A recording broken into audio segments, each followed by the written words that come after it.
you're talking here about making decisions that would have that kind of impact on people's lives. Of course, this isn't a case where you identify who died. It's about changing the number of people who die. A whole bunch of diseases that are linked to fine air pollutants. But that number turns out to be really small compared to the net change. And the net... Okay, so this is where they put the spin on it, and where it's really not that bad, and really you're going to save more lives than you're going to take, because, you know, the estimation, which could be more than 50% wrong, it could be up to 100% wrong, which it most likely is. Why wouldn't it be? Way easier for them to go ahead and throw out fake numbers, unsubstantiated, baseless, unscientific numbers, and use it to spin it in their benefit. And if you watch them closely here, you can blatantly see the change of expression, and if you have any kind of introspection into that, and you've looked anything into body language, or you naturally understand these things, watch the way he acts when he says this, when he is speaking of, he thinks about it morally differently, the deaths of people and the reasons.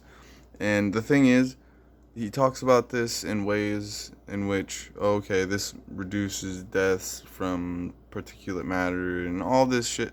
Well, guess what? There's so many different ways of attack of poison and just accidental exposure, unwanted exposure. I guess that's accidental, but just living anywhere, unless you are completely away from everything, and even then, there's no escaping something like this. There's just less risk some places, more risk other places. And that's to everything, the food, farming. I mean, it's everything, everywhere. There's poison everywhere, and it's so basically impossible to avoid it now. And they can use that to their advantage in ways like this by trying to make claims like this. He has to state that they are at least 50% wrong. Like, excuse me while I think about that for a second. I forgot to go ahead and play that part, but yeah, here you go. Climate depends on the amount of rainfall, depends on temperature, and those climate changes actually end up making significant extra mortality, but I count that kind of morally differently, because the whole point of this is we'd like to have less climate change.